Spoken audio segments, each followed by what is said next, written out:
अस्सलाम वालेकुम स्टूडेंट्स, कैसे हैं आप सब लोग। उम्मीद करती हूँ आप सब खैरियत से होंगे। अल्हम्दुलिल्लाह मैं भी बिल्कुल ठीक हूँ। और आज का जो हमारा टॉपिक है this is root and its anatomy.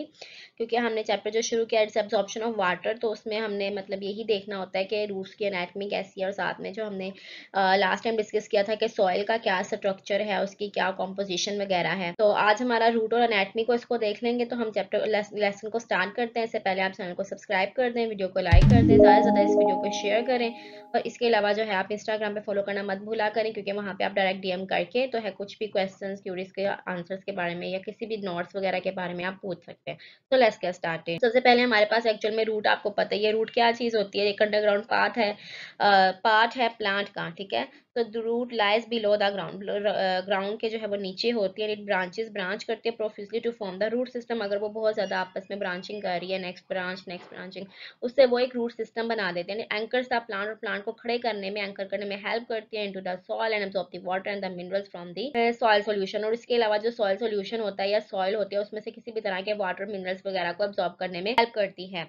And the root tip comprises of actively growing cells, और रूट टिप में ऐसे सेल्स होते हैं जो एक्टिवली ग्रोइंग होते हैं, डिवाइड करते हैं। And that help system to grow the moisture regions of the soil. इससे फायदा ये होता है कि जो उसके टिप है ना, टिप एक तो बार बार जब ग्रो करेगी, ग्रो करने से ये फायदा होता है वो नेक्स्ट जो है वो इजीली मूव कर पाती है, बार बार ग्रो करके, और सॉइल में आगे डीपली चली जाती है। And the outer walls of the root epidermis cells elongate in having the thin walls, hair-like structures called the root hairs। और इसके अलावा जो outer epidermis है उसके ऊपर कुछ ऐसे cells होते हैं जो hair like होते हैं, thin wall, बारीक सी उनकी wall होती है, और होते भी बाल की तरह है, hair like होते हैं। इसीलिए हम उनको नाम भी क्या देते हैं, they are the root hairs। and these extend, और ये इस तरह से extend करते हैं along the particles around the root, जो भी root के इर्द गिर्द particles वगैरह होते हैं उसमें सारे वो फैल जाते हैं। and their thin walls often offer the minimum resistance for the water movement. Therefore the most of the water through the root hairs absorb and are associated cells।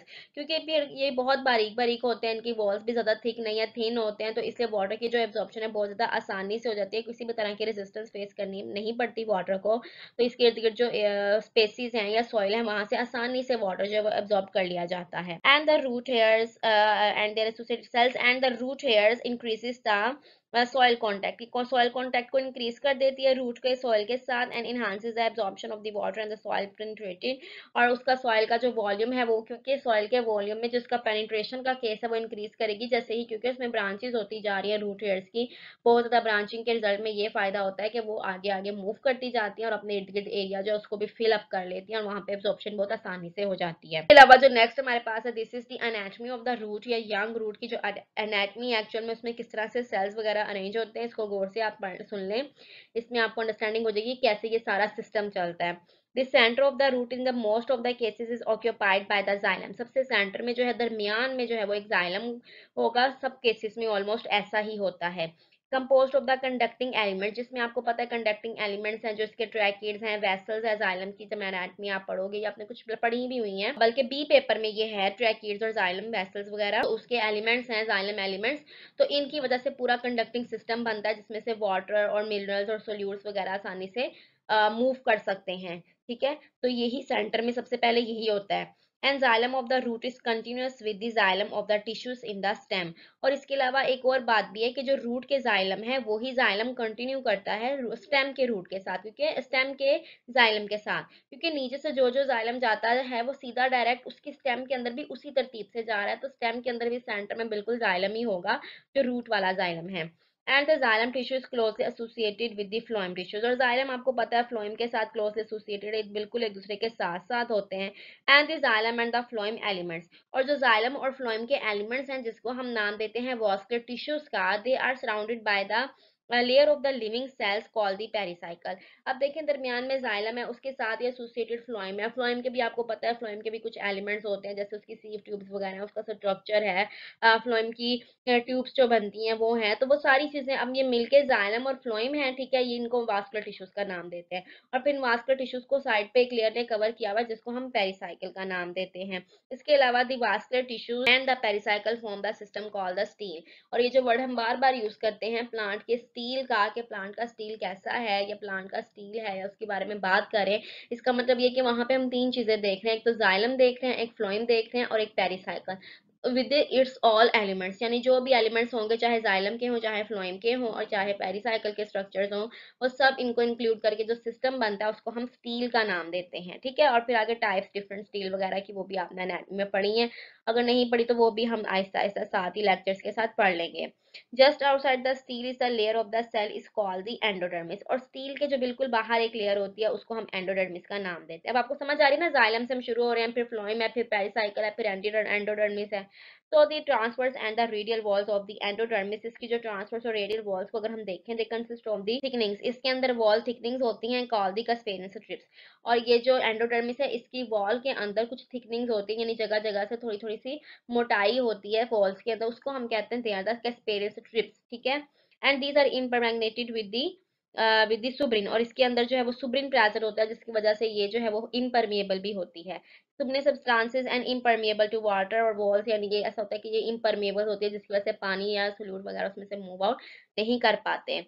तो therefore the wall with the dissolve substances can not pass through them, जो भी water वगैरह है उसमें dissolve substances उसमें से पास नहीं कर सकते, जो कैस्पेरियन स्ट्रिप्स हैं, ठीक है। And surrounding the epidermal tissues, इसने उसको एपिडर्मल टिश्यूज से इसको सराउंड किया गया, देयर वॉल्स, अपनी वॉल्स के जरिए उनको वो सराउंड कर लेती है क्योंकि उसके इर्द गिर्द भी वॉल है। And therefore the endodermis is a water tight, और इससे फिर ये होता है कि it act as a water tight packets around the conducting water elements, यानी वाटर एलिमेंट्स के इर्द गिर्द जो एंडोडर्मिस होगा, क्योंकि उसमें थिकनिंग्स है वो, तो फिर इस तरह से परफॉर्म करेगी कि जैसे कि वो वाटर टाइट पैकेट्स हैं। अब उससे बाहर या अंदर वाटर नहीं जा पाएगा एंडोडर्मिस के अंदर, क्योंकि उसमें थिकनिंग्स हैं, कैस्पेरियन स्ट्रिप्स हैं, जबकि जाइलम और फ्लोएम जो है वो कंडक्टिव टिश्यूज हैं, और उसके अंदर से वाटर सीधा ऊपर जो है वो मूव कर जाएगा। Outside the end of the elements, जो एंडोडर्मिस के डिफरेंट सेवरल लेयर्स हैं, is a large than the walled living cells भी है। उसके अलावा इसके जो एंडोडर्मिस के अराउंड भी एक लार्ज सेल्स की जो है वो थिक वॉल उनकी होती है, साथ में दे have the layer with the intercellular spaces, और उसमें इंटरसेलुलर स्पेसेस भी होती हैं among them for the cortex, इसको हम कहते हैं कि ये कॉर्टेक्स बना देता है। एंडोडर्मिस के बाहर जो है वो कॉर्टेक्स आएगा, जिनकी वॉल्स थिन होती हैं लेकिन सेल्स का साइज बड़ा होता है, वो भी एक लेयर बनाते हैं, जिस लेयर को हम नाम दे देते हैं कॉर्टेक्स का। लेयर वाइज है ना, लेयर वाइज बस आपने उसको समझ लेना है।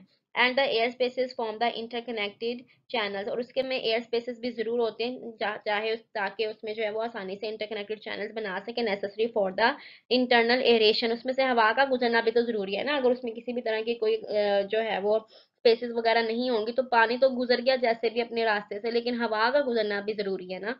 तो इसके लिए ऑक्सीजन वगैरह की पास वगैरह जो सारा होगा उसके लिए फिर इंटरनल एरेशन के लिए कॉर्टेक्स में जो है वो इंटरनल intercellular spaces होती हैं। And the cell walls of the cortical cells are highly permeable to the water, और सेल वॉल जो कॉर्टेक्स के वो हाईली परमिएबल है, यानी वाटर और इसके डिसॉल्व सब्सटेंसेस आसानी से उसमें से गुजर जाते हैं। And the courts surrounded by the layer, और जो कॉर्टेक्स के फिर बाहर एक और लेयर होगी ऑलमोस्ट फ्लैटेंड सेल, जिसके सेल्स बिल्कुल फ्लैटेंड होते हैं, बैठे बैठे होते हैं, दे कॉल द एपिडर्मिस, इसको हम एपिडर्मिस कह देते हैं। अब मैं एक दफा आपको सारा बता देती हूँ। नंबर 1, दरमियान में बिल्कुल जाइलम है, जाइलम के बाहर जो है वो फ्लोएम आ जाएगा, फ्लोएम के बाहर पेरिसाइकल, और इन तीन चीजों को मिला के हम क्या कहते हैं, दे आर द स्टील, और जाइलम और फ्लोएम को हम वास्कुलर टिश्यूज कहते हैं, ठीक है। अब स्टील सारा गुजर गया, स्टील के बाद जाइलम, फ्लोएम एंड पेरिसाइकल, उसके बाद जो लेयर होगी उसको हम कहेंगे एंडोडर्मिस, ठीक है। और एंडोडर्मिस के अंदर कुछ थिकनिंग्स होते हैं जिसको हम कैस्पेरियन स्ट्रिप्स का नाम देते हैं। बाकी वही है कि वो इम्प्रेग्नेटेड विद सुब्रीन है, और उसके अलावा वो जो है वो थिकनिंग्स है, पैकेट्स हैं, जो भी, वो तो उसकी डिटेल है। अब जो कैस्पेरियन स्ट्रिप्स है या एंडोडर्मिस है, उसके बाद आती है लेयर एक बड़े बड़े सेल्स की, जिनको हम नाम देते हैं कॉर्टेक्स का, ठीक है। एंडोडर्मिस के बाद कॉर्टेक्स आता है, फिर कॉर्टेक्स के भी फंक्शन और वो सारी चीजें उसमें आ जाती हैं। और इसके अलावा कॉर्टेक्स के बाहर फिर जो एक लेयर होगी जो फ्लैटेंड सेल की, यानी बैठे बैठे सेल्स की है, जो उसको लास्ट पे कवरिंग देती है, उसको हम नाम देते हैं एपिडर्मिस। तो ये है उनकी एनाटॉमी और साथ में ही उनके फंक्शन। नेक्स्ट हमारे पास है कुछ पाथवेज, एपोप्लास्ट पाथवे और एपोप्लास्ट, यानी एक्चुअल में ये होती क्या चीज है, apoplast and apoplastic pathway. Plants में ना कुछ रास्ते हैं, जाहिर है वाटर ने भी गुजरना है, सॉल्यूट्स ने भी गुजरना है, सॉल्ट्स ने गुजरना है, फूड ने गुजरना है, एयर ने गुजरना है, तो उनके लिए डिफरेंट पाथवेज हैं।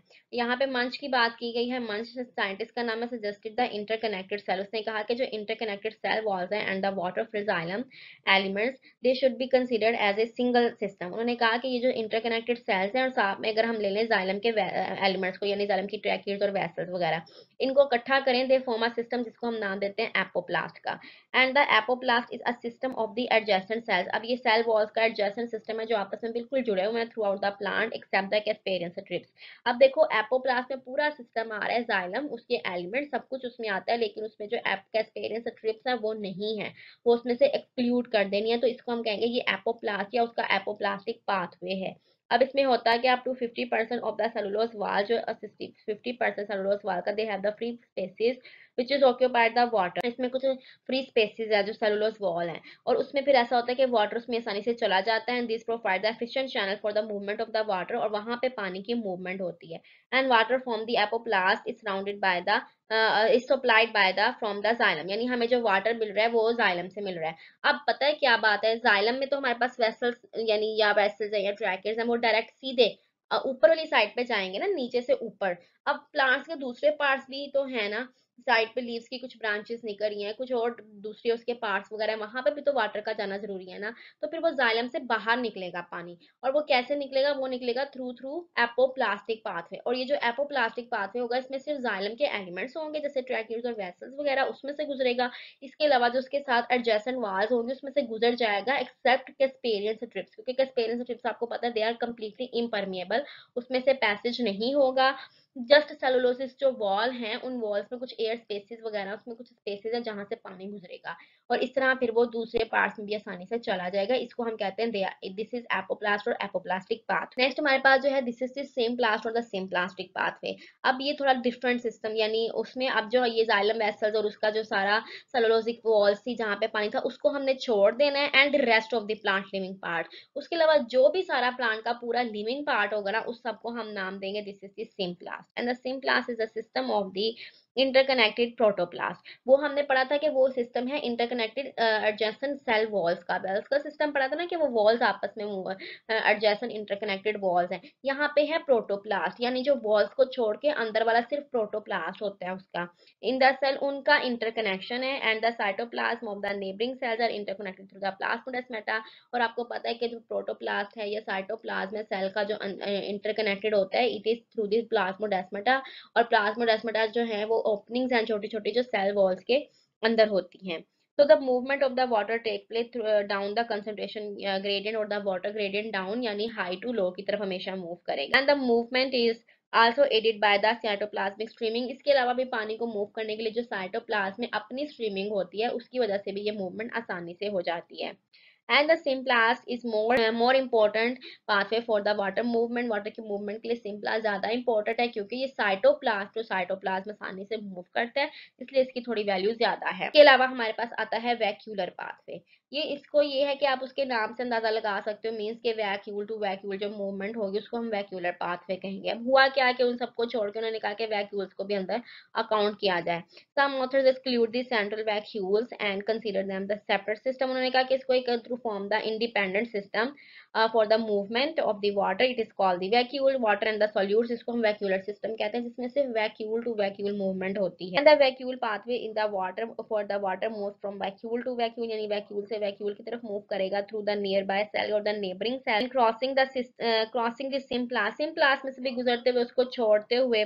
एंड दी एपोप्लास्ट को भी उसको उसके अंदर से गुजरते हुए moving through the tonoplast and the membranes. जो मेम्ब्रेन्स और टोनोप्लास्ट आपको पता है वैक्यूल की मेम्ब्रेन को कहते हैं, और जो दूसरी मेम्ब्रेन्स है ऑर्गेनल्स की, उन सब मेम्ब्रेन से गुजरता हुआ ऑस्मोसिस के जरिए ये पानी सारा गुजरेगा। And it's move down the concentration gradient और the water gradient, water potential gradient high to low की तरफ ही मूव करता है। तो ये तीन पाथवे हैं जिनके जरिए पानी की मूवमेंट होती है। नेक्स्ट हमारा मैकेनिज्म होगा कि सारा किस तरह से ये प्रोसेस होता है। Thank you so much for watching. I hope कि आपको लेक्चर जो है वो बहुत बहुत ज़्यादा पसंद आया होगा और आसान लगा होगा, समझ भी आ गई होगी। तो अगर ऐसा है तो इसको लाइक और शेयर ज़रूर करें, और मुझे दुआ में याद रखें। अपना बहुत ज़्यादा ख्याल रखें। अल्लाह हाफिज।